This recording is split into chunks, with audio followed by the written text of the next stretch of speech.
I met Kelly where she told me to. No lights, no cameras, no eyes.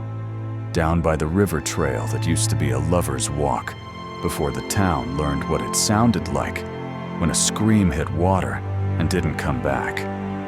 I parked a block away and came in on foot, hands numb inside my jacket, the phone in my pocket already recording. I'd backed everything up, audio to the cloud, a scheduled email with a link to a dozen people who didn't even like me. Because if someone planned to turn me into the next late-night cautionary tale, I wanted my voice to outlive the quiet they'd leave behind. She stepped out from a tangle of willow shadows like she'd been sewn into them. Hood up, eyes raw. When she said my name, it sounded like a word she hadn't used in days. "You came alone?" she asked. "Did you?" She didn't answer that. She was shaking, but not like someone doing theater for an audience of one. Her hands couldn't figure out what to do with each other. "You said you know who killed Dana," I said. "Say it." She swallowed and looked past me at the dark water. "You're not going to like it. I already don't." It was Ethan.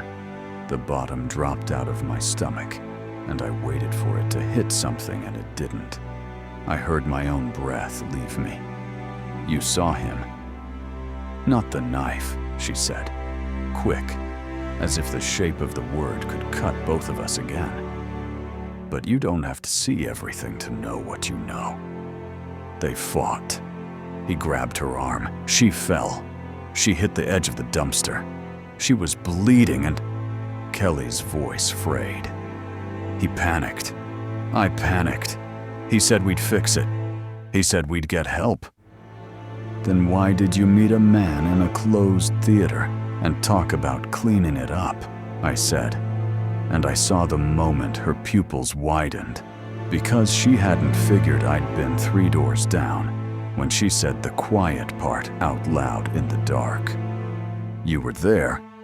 "I heard enough to need a new set of hands," I said. "Who was he?" She closed her eyes. "Detective Harlan." I'd wanted her to say the mayor or some bald fixer whose name smelled like cash. Saying Harlan pulled the air tight. "He told me we'd make it look like something else," she went on. "He said the mayor's people would handle it. That Dana was going to ruin everything for everyone if we didn't get ahead of it. That the town couldn't know. That nobody would believe a mess. They believe a motive. A jealous ex, a neat knife, a town that sleeps better when the story has one villain and a clean headline. He said as long as I stayed quiet, they'd take care of me. College, money, a way out." She laughed once without any humor in it. I thought a way out meant away from here, not away from the part of me that could live with myself. "Why tell me now?" "Because they tried to turn you into the motive," she said, and her eyes found mine with a kind of apology that felt heavier than any confession. "And because you didn't stop, and because someone has to say what comes next, and it can't be the men who wrote the script." I didn't get to ask her what came next. 2 beams hit us from the trailhead, white and flat and official. Kelly's breath laced itself through mine. Heavy footsteps took the path like they owned the dirt. Harlan's voice arrived a second later, the kind of even you learn in rooms with microphones.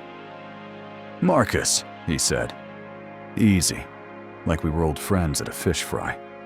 What a surprise. "Kelly, your mom's worried sick.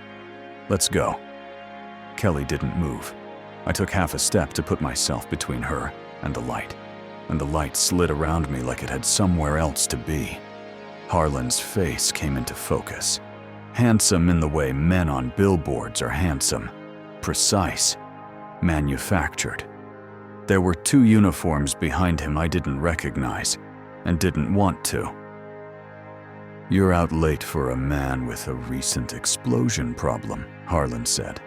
"You should be resting." "You should stop calling a bomb a gas leak," I said. "No one believes that outside your office. That's defamatory. Add it to the pile." He sighed, patient, like he was the adult in a room full of tired children. "You've worked yourself into a story again, Marcus, and you dragged this poor girl into it. There's no theater, there's no basement, there's no ledger, there's only a tragedy. Go home." Kelly's mouth opened, then closed. She looked like a person standing on a ledge being told the ground below is just a rumor. I had to keep her on the ledge long enough to make the streetlights tell the truth. "You said you know who killed Dana," I told her, and I never looked away from Harlan when I said it. "Say it again." Kelly stared at him like she was peeling his face off with her eyes to see what lived underneath. When she spoke, it came out hoarse. "I don't know who put the knife in. I know who turned a fall into a murder everybody could swallow. I know who cleaned the basement wall. I know who handed me cash to shut up. I know who told me to meet at the theater and then called me 3 times a day to make sure I was still scared. You did." The uniforms shifted like men who had just stepped onto a floor that shouldn't be moving. And is. Harlan didn't blink. "Kelly, you're exhausted. Your mind is the only thing in this town that still works," she said. And I didn't recognize her voice because it had grown a spine while I wasn't looking. He flicked 2 fingers, and the uniforms started forward, palms up like camp counselors. I backed us both into the willows and put my hand in my jacket pocket without taking anything out. "I started a live upload when I got here," I said. "If you touch her, it goes everywhere I could think of, and a few places I couldn't. If you don't touch her, it still goes." One of the uniforms laughed, softly. "It's midnight. No one's watching." "You're right," I said. "Everyone's listening." I threw the sound toward downtown as hard as I could in my head. Maybe that's nothing. Maybe it's everything. Sometimes a town needs someone to say what it's already hearing to remember it's not alone. Harlan smiled the way a banker smiles when a kid brings a piggy bank to a mortgage meeting. "Come on," he said to the uniforms. "Let's take our friend home." Kelly squeezed my sleeve. "Don't let go," she whispered. "I won't." We didn't run. We couldn't. We'd never make it to the lot alive. I did the only thing I could think to do. I stepped sideways toward the water. The uniforms hesitated. Nobody wants to fight in mud. Harlan's smile got thinner. "Marcus," he said, now with the tone that puts a finger on a bruise, "you've done enough." "Not yet. The river decided for us. Autumn rain had it higher than usual, the bank a suck of black. We slid down the cut in a mess of weeds and bad footing, and the uniforms hit the top of the slope and stopped, not eager to get their nice department boots ruined. Harlan stayed up on the trail, in the light, in the narrative where he always lived. He took his phone out. He took a picture. He tucked the phone away, proof in his pocket of 2 town problems about to slip and drown. A horn startled the reeds. A car door slammed up on the street. Another. Voices. Not ours. Not his. Not yet. Kelly's grip tightened. I didn't dare look away to see who had arrived until Harlan did it for me. He turned just enough to put his face toward the sound, and that was the space a night can change. "Marcus!" a voice yelled. Too loud, too honest. The sheriff, shirt untucked, eyes knife-sharp with wakefulness. Behind him, a double handful of neighbors who let their porch lights tell them where to go when a night felt wrong. They were still in pajama pants and coats. They were still the town. They were also, tonight, a jury. Harlan's smile went away and didn't come back. The uniforms turned so fast their radios banged their hips. The sheriff didn't reach for his gun. He put his hands out, easy, like he was walking up on a spooked horse. "What are we doing?" he asked, and he looked at Harlan when he said it, not at me. "Rescuing a troubled young man from a spiral," Harlan said, clean as a press release. "And escorting a traumatized girl back to her mother." "I'll testify," Kelly said, shaking so hard she had to hook her fingers in my sleeve to keep the words steady. He told me to meet him at the theater. He had me on speaker. There was another man. They said we'd clean it. They said we'd never find the knife because there never was one. Silence, the heavy kind. You can feel truth decide whether to sit down in a room or leave. It sat.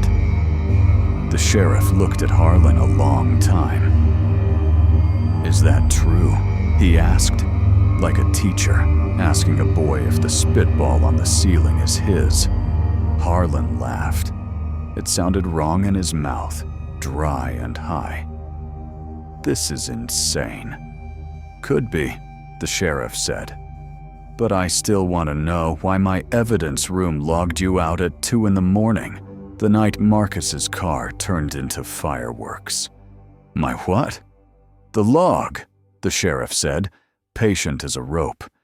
"And the camera with the broken timestamp that still shows you moving a box in a hurry," the neighbors murmured. Harlan did the math of how many lies it would take and how many hours he had and came up short.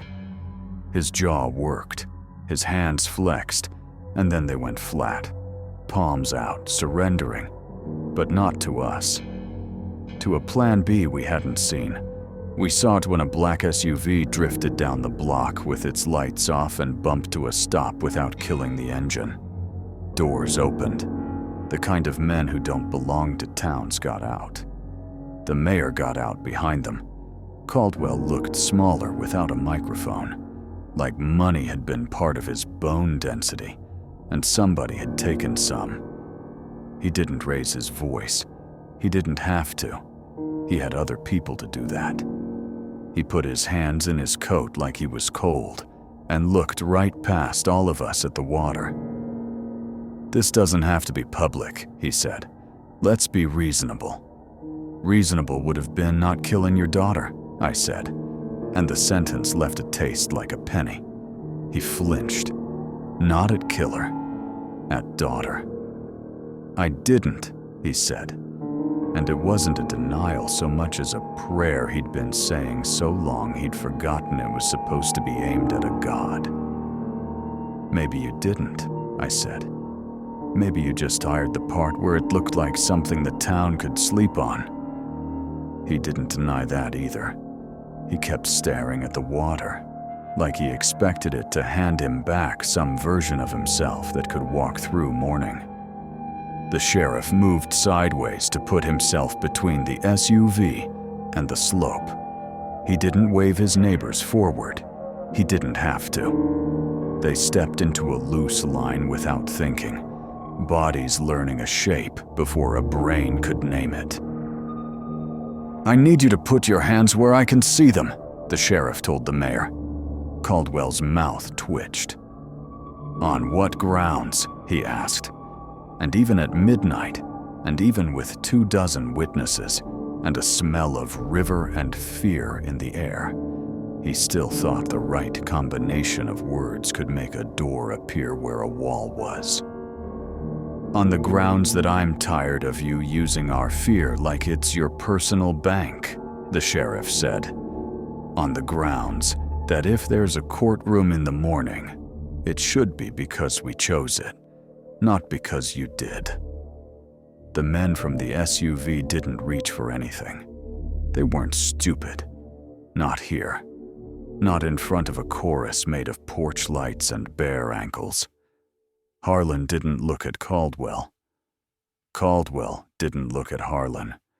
They had already turned whatever they were into whatever came next. Separate stories, separate lawyers, separate hells. "Tell me," I said, and I didn't know who I was talking to until the words found her, because a car door had shut across the street while I watched the men, and Mrs. Caldwell was there in the street lamp, hair done for a party she hadn't gone to, eyes the kind that see blood and keep their balance. "Tell me what happened in that alley." She stared at me like we were two people who used to nod at each other in the grocery store without ever learning names. And tonight we were going to exchange our throats instead. "You think you want that," she said. "You don't. I can't sleep without it. I don't sleep at all. Tell me." The wind moved. The river made the little vowel it makes when it remembers.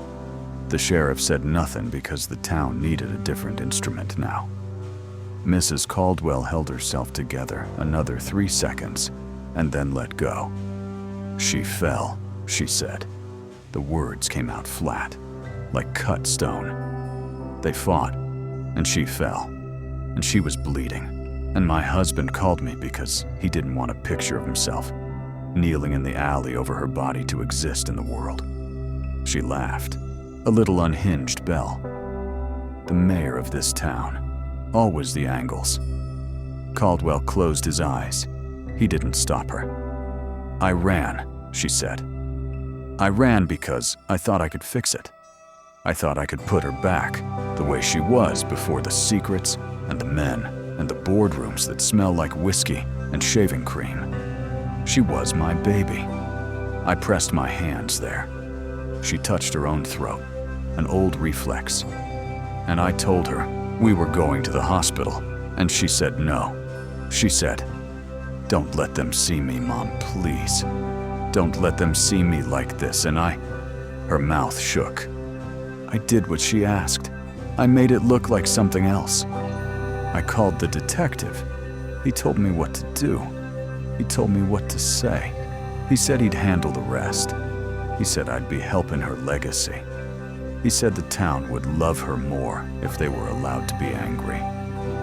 "Jesus," someone said softly in the dark. Caldwell stared at the river. "I told him to make it go away," he said. "Not to us, to God, to the water. I didn't tell him to." "You told her to make you live through it," she said, not looking at him. And I watched a man crack down the middle like glass under hot water. She looked at me again, as if I were the only other person who existed. "Do you feel better now?" "No," I said, and I meant it.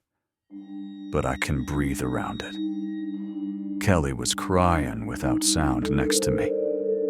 The sheriff put his hand on his radio and said a string of words in a tone that wrapped paper around everything we'd just torn open. Men from the SUV eased their hands into the air like they'd just remembered gravity. Caldwell didn't resist when the sheriff put cuffs on him. He didn't make a speech. He didn't cry. He looked at his wife like a man who has discovered that every map he ever used was printed wrong, and all the roads in his head lead to the river anyway. Harlan didn't get a speech either. The sheriff took his gun and his badge and his phone, and when he turned Harlan toward the street, Harlan saw what I hadn't looked at yet. People, not a crowd. A chord. The theater kids. The bakery kid. Pete from Pete's Hardware with a coat over his pajamas and his mouth this small, listening. Mrs. Duval, old as ever, hair a nest, Bible under her arm. She didn't come close. She didn't need to. She just held up one hand, not in blessing, not in damnation, in warning. We were all warned. "Where's the notebook?" I asked her when the sheriff walked past with his men, and she shook her head like a woman who has never once lost an argument with time. "Not where you left it," she said. where she did. What does that mean? It means you're still looking for Tidy, she said, and you're in the wrong town for it. They took them away. The SUVs rolled off like whales returning to deep water. The neighbors drifted back into their houses, not because it was over, but because the night had given them enough to sleep on. Kelly walked with me up the bank and didn't let go of my sleeve, even when the ground stopped moving. "I shouldn't have said, Ethan," she murmured, as if she needed to leave that truth somewhere outside her chest to make room for air. He didn't mean to hurt her. He didn't hurt her like that. "You said what you were told to say," I said, "and what you were scared was true." "Am I going to jail?" "I don't know," I said. "I do know the worst thing you did was keep breathing." She nodded and looked at the water like it might answer. "What about you?" "Me? You're not going to sleep. Maybe I'm not supposed to." She looked at me, then the way people look at saints on stained glass, and wonder who did the glass, not who the saint is. "You were right," she said, "about the basement, about the theater, about the men in neat suits who don't belong in small towns except to borrow them. Nobody believed you." "Somebody did," I said, and I wasn't sure whether I meant Mrs. Duvall with her tea and her 10 cats and her hard eyes, or the sheriff with his farm boy shoulders, or the kids 3 doors down who kept their porch lights on when they heard the river say a bad word. I went home and didn't turn my lights on. I sat on the edge of my bed and listened to the house talk to itself. The heater taking a breath, the fridge swallowing, the neighbors arguing about nothing 2 walls over. When my phone buzzed, I flinched so hard my bones felt it. "Blocked number," I answered anyway. "You did your part," the voice said. Honey and Ash, a woman who had cried already and would again. "Who is this?" "You'll say my name tomorrow," she said. "Not tonight. Tonight you sleep." "I don't sleep." "You will," she said. "Because you're done pretending this ends with a murderer and a gavel. It ends every time you decide to keep listening after the song tells you it's over." The line clicked. I sat there a while thinking about endings. Then I put on my shoes and drove to the diner. The dead one with the basement that smelled like rot and plans. I circled around the back with a flashlight and a crowbar, and I didn't bother with the lock. The door went like a tooth. The inside was what I remembered. Dust, old velvet ghosts, a chair where a man sat when he needed the dark to clean the noise off him. The basement stairs creaked like original sin. I went down slow. The wall where the collage had been was naked and new, sheetrock patched and painted in a hurry. But walls tell on people. The patch wasn't as smooth as the painter thought. I ran my hand along the seam and felt a tremor where hunger had been. The crowbar found it. The board popped. Behind it, a hole the size of a shoebox, lined with plastic and backed with old wood that had never met daylight. Inside, the notebook.